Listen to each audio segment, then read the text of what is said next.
Hello, this video is part of the new A Course in Miracles series. It's a bit of an experiment. So far, we are at lesson 4. I had to skip a couple of days because I'm getting myself organized to head to Australia tomorrow.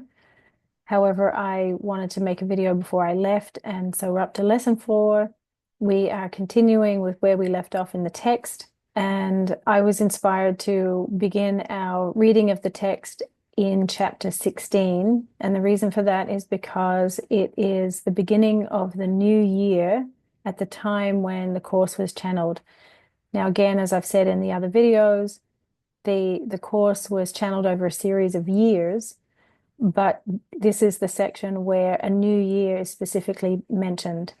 And so I thought, okay, just for fun, we'll start at the same time of the year so that we can position our intention and our minds for our new year here in 2025. And so for me, it's January the 6th. And so I'll just continue with the lessons in order. Even if I end up skipping a couple of days between videos, I'll just keep going in order. And I promise that in the end, it won't make a difference because there are sections in the workbook where we go through a review period. And that gives us an opportunity to catch up any of the days that I may have not been able to make a video. Alrighty, so let us take a look.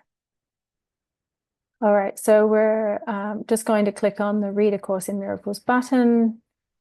And we're going to go click on text. We're scrolling down to chapter 16 here on the left. The title for chapter 16 is The Forgiveness of Illusions. And we are up to section 5, The Choice for Completion. And I just want to remind you that the course is packed with its own jargon, and the best way to perceive it is that if, as Helen Schucman, the scribe through which this work was channeled through, was received, if it's true that this is the voice of the Holy Spirit of Jesus Christ, then I want you to consider that the information is being imparted from a higher level of consciousness that is not quite the same as our level of consciousness. Our level of consciousness comes through the belief, the convincing belief of separation, that we've been kicked out of the kingdom of heaven, and that we are separate from our brothers and sisters and separated from God. It's very difficult for us to believe that we are still one in the mind of the Creator. One of the best examples, or one of the best analogies that has been offered, I think, and this analogy or metaphor comes from the Eastern traditions. We are like a drop of the ocean that believes it's separate. And so this spray of ocean flies out from the vastness of the ocean, feels itself to be separate, looks around, and then in short time, it falls back into the vastness of the ocean and then realizes it was never separate. So for our part, our level of consciousness is in this point of separation. And again, it's very convincing from this point of view. So from the point of view of the drop, that spray of ocean that's flying out, airborne, totally different point of view, that's where we are, and that's where our confusion lies, because we don't, from that point of view, have the full picture. So as we read the text, I want you to consider that the point of view of the author is really different to our own. And so that's why it's difficult for our minds to be able to wrap themselves around the new ideas, the new possibilities that are being presented. So again, as I read the text, as we go over it together, just let the words wash over you. And if there's something that resonates as a truth or as meaningful or strikes a chord in some way, then it's enough, even if it's just one sentence or a couple of lines. It's enough at this time. We're brand new to it. This is only our fourth go at reading the text and going through it. And as I said, we're at chapter 16. So from the text point of view, we're pretty deep into it. And so sometimes the text will refer back to what it has already mentioned in, earlier in the text. But for us, it's brand new, but that's okay. We're just going to go along for the ride, okay? All right, so we're at section 5, the choice for completion. In looking at the special relationship, it's necessary first to realize that it involves a great amount of pain, anxiety, despair, guilt, and attack all enter into it, broken into by periods in which they seem to be gone. All these must be understood for what they are. Whatever form they take, they are always an attack on the self to make the other guilty. I've spoken of this before, but there are some aspects of what is really being attempted that have not been touched upon. Now, the special relationship is the relationship through which the ego loves.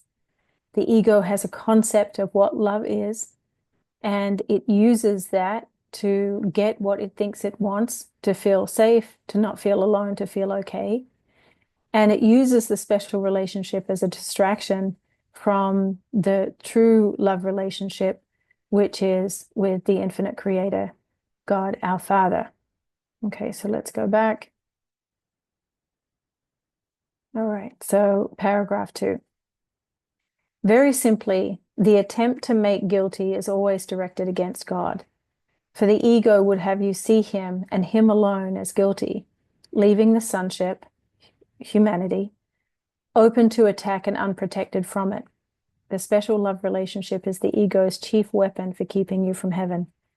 It does not appear to be a weapon, but if you consider how you value it and why, you'll realize what it must be. Paragraph 3. The special love relationship is the ego's most boasted gift and one which has the most appeal to those unwilling to relinquish guilt. The dynamics of the ego are clearest here, for counting on the attraction of this offering, the fantasies that center around it are often quite overt. Here they're usually judged to be acceptable and even natural.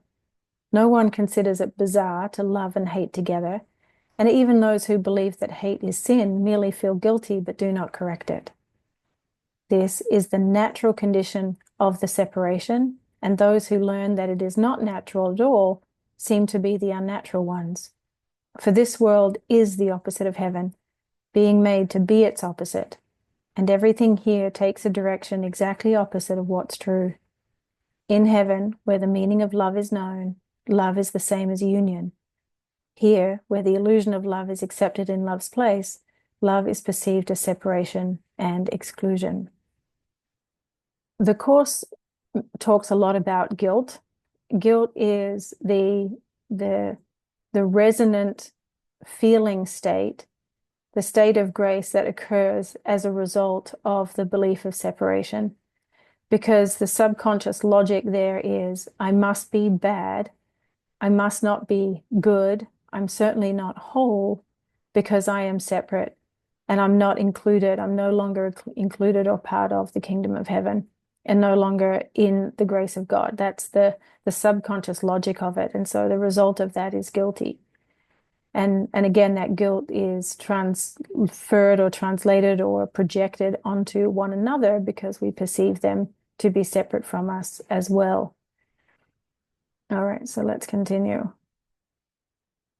Paragraph 4. It is in the special relationship, born of the hidden wish for special love from God, that the ego's hatred triumphs. For the special relationship is the renunciation of the love of God and the attempt to secure for the self the specialness that he denied. It's essential to the preservation of the ego that you believe this specialness is not hell, but heaven. For the ego would never have you see that separation could only be loss, being the one condition in which heaven could not be. Paragraph 5. To everyone, heaven is completion. There can be no disagreement on this because both the ego and the Holy Spirit accept it. They are, however, in complete disagreement on what completion is and how it is accomplished. The Holy Spirit knows that completion lies first in union, and then in the extension of union. To the ego, completion lies in triumph, and in the extension of the victory, even to the final triumph over God. In this, it sees the ultimate freedom of the self, for nothing would remain to interfere with the ego. This is its idea of heaven, and therefore union, which is a condition in which the ego cannot interfere, must be hell. Paragraph 6.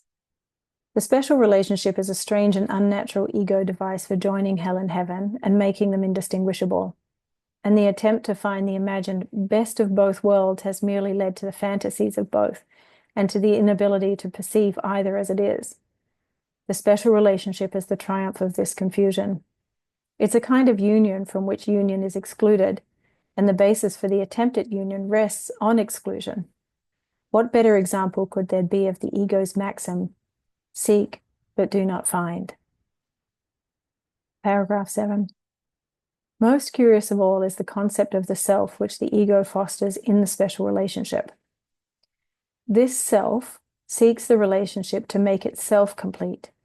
Yet when it finds the special relationship in which it thinks it can accomplish this, it gives itself away and tries to trade itself for the self of another.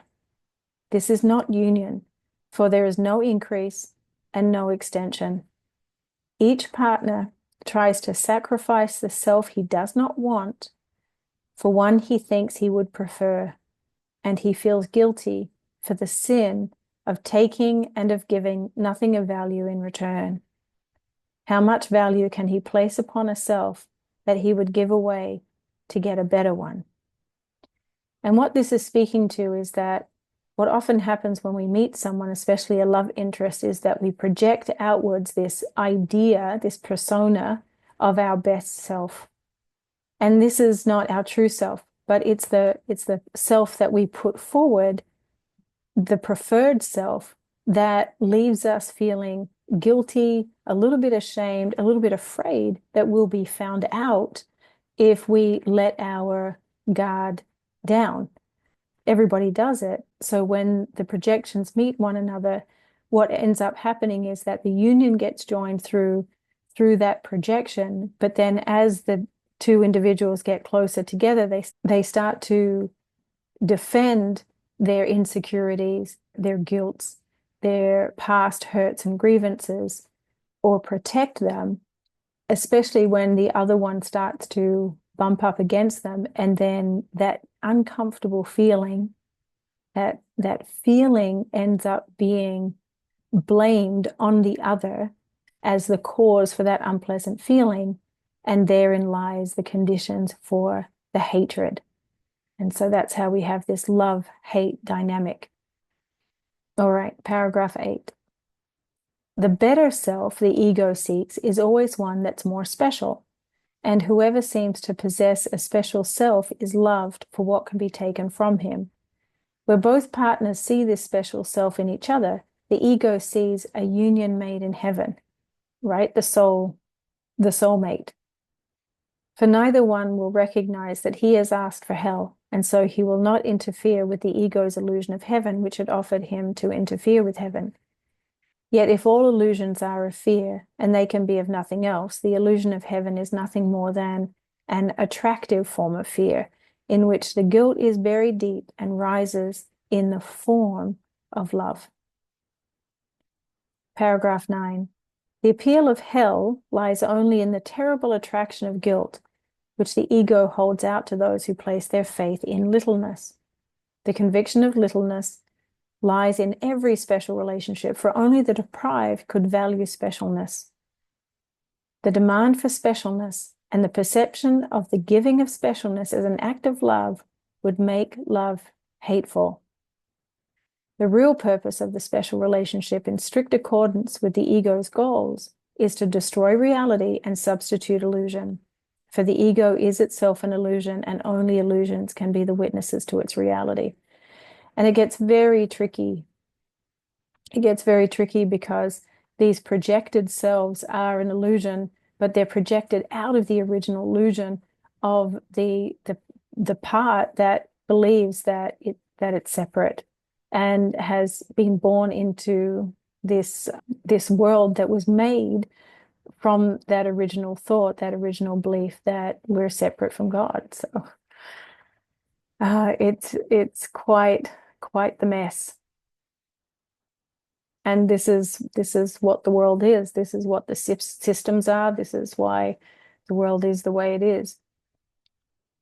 All right, paragraph 10. If you perceive the special relationship as a triumph over God, would you want it? Let us not think of its fearful nature, nor of the guilt it must entail, nor of the sadness and the loneliness, for these are only attributes of the whole religion of separation and of total context in which it's thought to occur. The central theme in its litany to sacrifice is that God must die so you can live, and it is this theme that is acted out in the special relationship.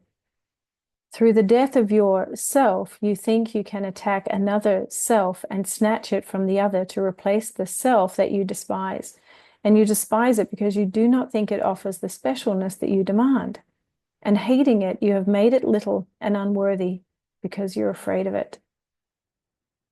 Paragraph 11. How can you grant unlimited power to what you think you've attacked? So fearful has the truth become to you that unless it is weak and little and unworthy of value, you would not dare to look upon it. You think it safer to endow the little self you made with power you wrested from truth, triumphing over it and leaving it helpless. See how exactly is this ritual enacted in the special relationship. An altar is erected in between two separate people, on which each seeks to kill his self, and on his body raise another self to take its power from his death. Over and over this ritual is enacted, and it's never completed, nor ever will be completed. The ritual of completion cannot complete, for life arises not from death, nor heaven from hell. Paragraph 12. Whenever any form of special relationship tempts you to seek for love in ritual, remember love is content, and not form of any kind. The special relationship is a ritual of form, aimed at raising the form to take the place of God at the expense of content. There is no meaning in the form, and there never will be.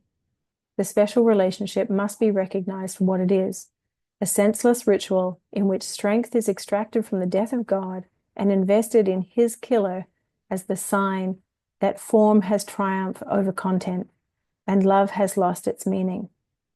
Would you want this to be possible, even apart from its evident impossibility? If it were possible, you would have made yourself helpless. God is not angry. He merely could not let this happen. You cannot change his mind. No rituals that you have set up in which the dance of death delights you can bring death to the eternal, nor can your chosen substitute for the wholeness of God have any influence at all upon it. And so the substitute of God is the one that you have chosen as to be with you in a special relationship. Okay, 13.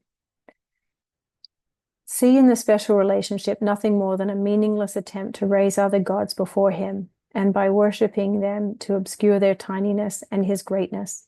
In the name of your completion, you do not want this, for every idol that you raise to place before him stands before you in place of what you are. Paragraph 14. Salvation lies in the simple fact that illusions are not fearful because they are not true. They but seem to be fearful to the extent to which you fail to recognize them for what they are, and you will fail to do this to the extent to which you want them to be true.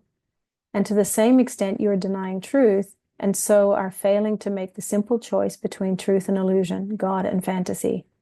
Remember this, you will have no difficulty in perceiving the decision as just what it is and nothing more. Paragraph 15. The core of the separation illusion lies simply in the fantasy of destruction of love's meaning. And unless love's meaning is restored to you, you cannot know yourself who share its meaning. Separation is only the decision not to know yourself. This whole thought system is a carefully contrived learning experience designed to lead away from truth and into fantasy. Yet for every learning that would hurt you, God offers you correction and complete escape from all its consequences. Chapter 16. The decision whether or not to listen to this course and follow it is but the choice between truth and illusion. For here is truth, separated from illusion and not confused with it at all. How simple does this choice become when it is perceived as only what it is? For only fantasies make confusion in choosing possible, and they're totally unreal. And paragraph 17, this year is thus the time to make the easiest decision that ever confronted you, and also the only one. You will cross the bridge into reality simply because you will recognize that God is on the other side and nothing at all is here. It is impossible not to make the natural decision as this is realized. Okay. And so I think if we were to take one sentence out of this text here at paragraph 15, the core of the separation illusion lies simply in the fantasy of destruction of love's meaning. And so what this is pointing to is that we don't understand love's meaning, and as a result, we create the special relationships, again, to hide the true love, the original love, God's love from us. Because then it says, and unless love's meaning is restored to you, you cannot know yourself who share its meaning. Separation is only the decision to not know yourself. All right, and so from here, we take a look at today's lesson. And so let's go back. We're going to the workbook. All right, so we'll type in here, chapter 4. Lesson 4. These thoughts do not mean anything. They are like the things I see in this room, on this street, from this window, in this place. All right, let's listen. Lesson 4.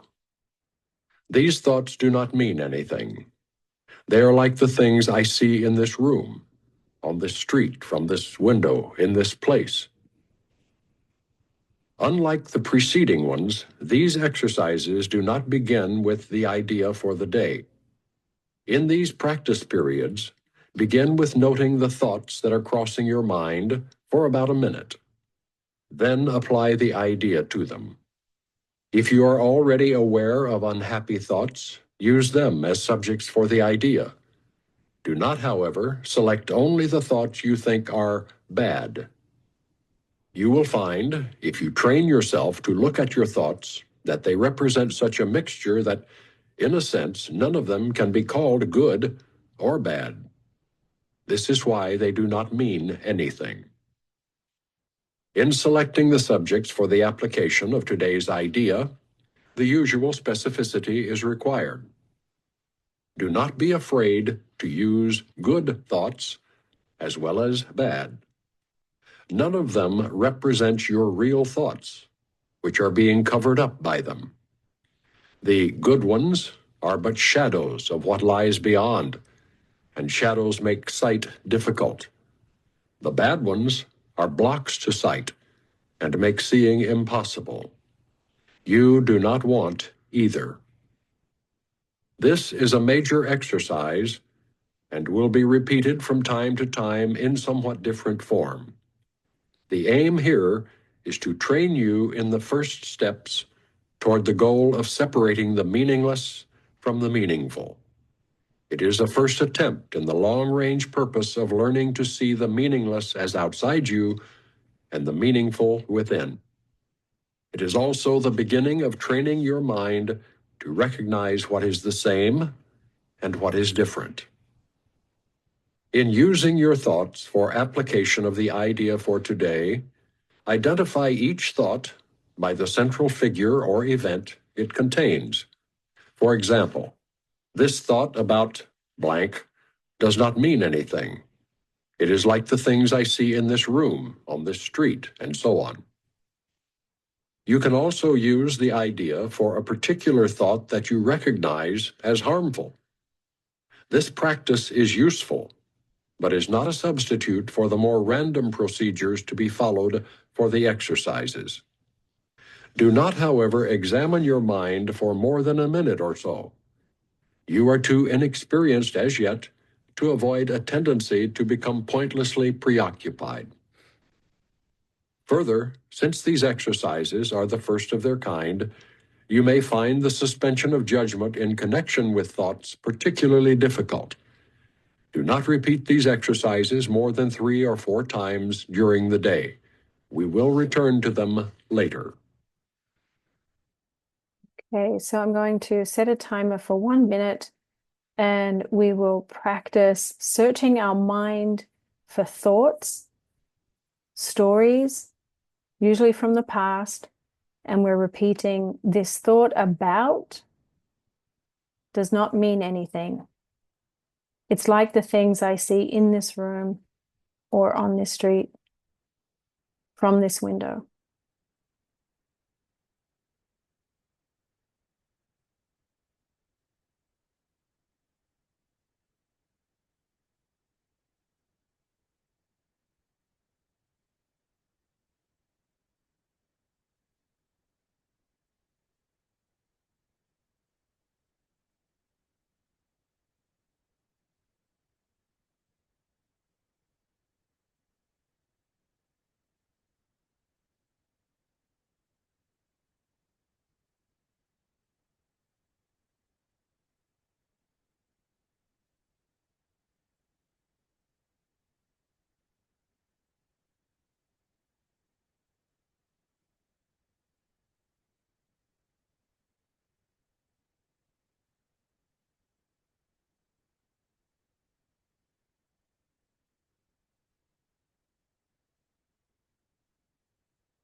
All right, good. So the instructions say do not repeat these exercises more than 3 or 4 times during the day, and only letting your mind stay on them for about a minute or so. And so if you're doing this lesson throughout the day, you could do it around breakfast time or upon waking, and then around lunchtime, and then before bed. That might be a good way to approach the exercise for the day. Okay, so now we're going back to the meaning of miracles, the principles of miracles, and I think we're up to 16. Let's see if I should make a note. Oops. We did 12 and 4, right? I think we're up to 16. Okay, so let's start from 17. Okay, we'll do up to 20 today. So this part of the video is on the principles of miracles, just to get a sense of what miracles are. And again, just like with the text, just let these words wash over you, and be curious and just see how it lands. And if it doesn't make any kind of sense, just put it on the shelf for later. All right, so principle number 17. Miracles transcend the body. They're sudden shifts into invisibility away from the bodily level, and that is why they heal. And so miracles are coming from a place that's beyond the physical and has the power to be able to shift the physical to create a different kind of outcome. And if you haven't read the book Dying to Be Me by Anita Moorjani, I recommend you read that book. There are many stories of miraculous sudden physical healings. And I think that's those kinds of stories are a way to connect us to the possibility of miracles. All right, so number 18, principle 18. A miracle is a service.